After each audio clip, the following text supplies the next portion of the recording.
Bom dia, galera, tudo bem? Tudo jóia? Que bom que tu tá aí. Queria agradecer a todos que se inscreveram no canal.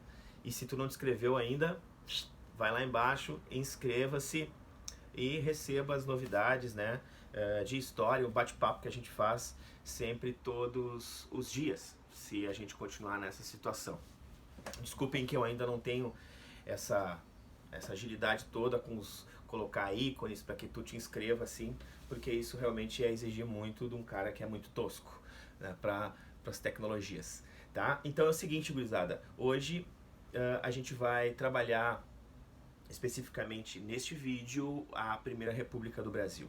E para a gente entender a Primeira República do Brasil, a gente tem que entender como é que acaba nesse século XIX a monarquia brasileira. A monarquia brasileira que governava o país, então, que governava a nação brasileira, o seu segundo imperador, né, o Dom Pedro II. A monarquia brasileira que teve muitos problemas no final do século XIX, entre eles problemas com a igreja, a maçonaria, entre os outros problemas, teve problemas com o fim do escravismo, né, propriamente dito, porque perde o apoio da única elite que lhe apoiava, que era a elite do Rio de Janeiro, que usava a mão de obra escrava nas lavouras de café.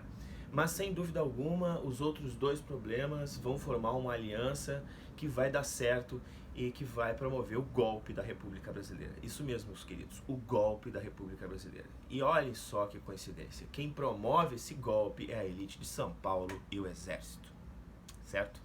Bom, problemas no Exército com o monarca, Dom Pedro II, que não tinha dado os louros, né, necessários para o Exército.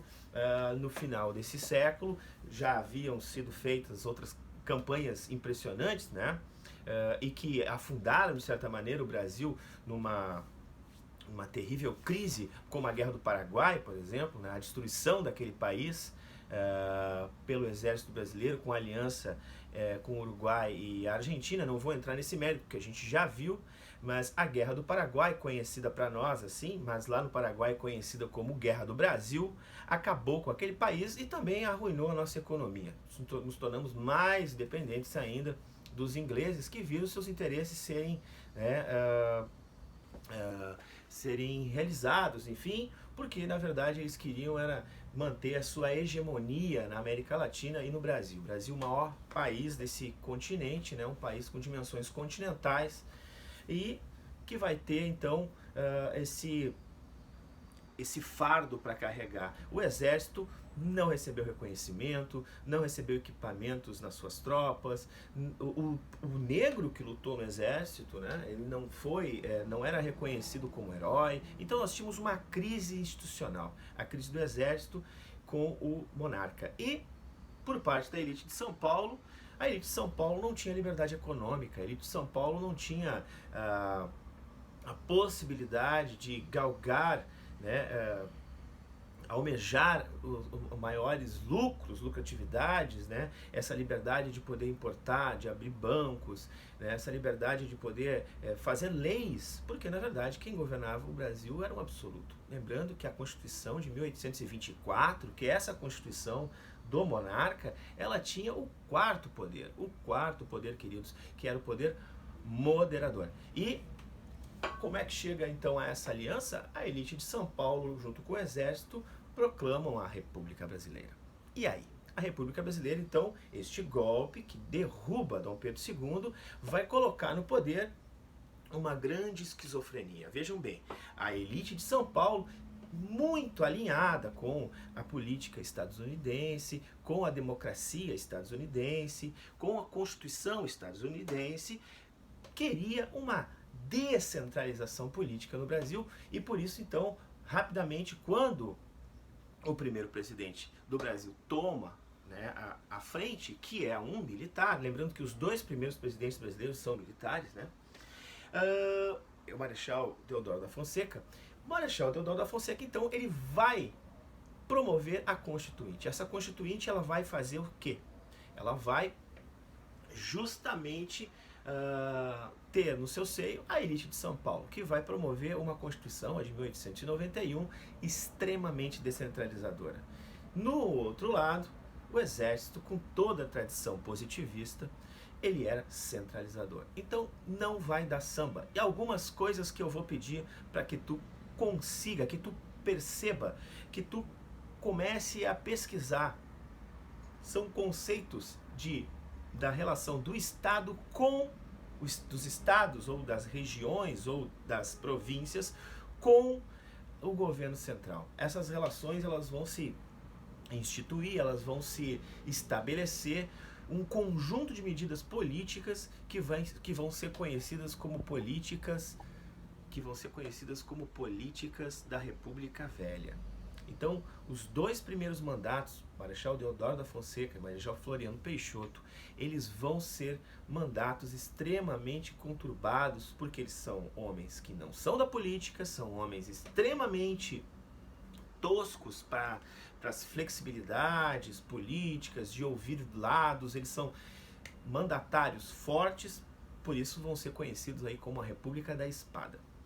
Agora, do outro lado, nós temos a elite de São Paulo, que vai buscar a aliança com a elite de Minas Gerais, e aí então os dois grandes produtores de café vão estabelecer a chamada República do Café com Leite.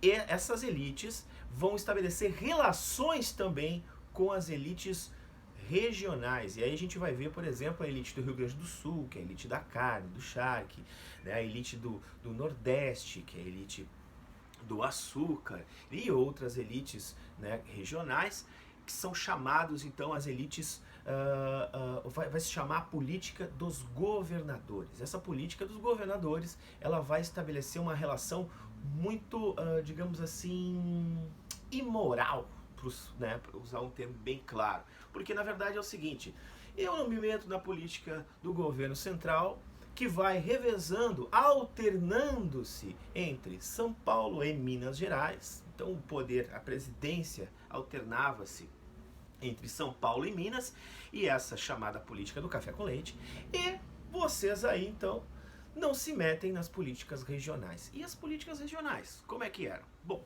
existia um azeitamento político regional, que essas elites locais chamadas de coronéis, né? Esses coronéis então montavam aí, estabeleciam aí políticas particulares, colocavam interesses privados na frente dos interesses públicos.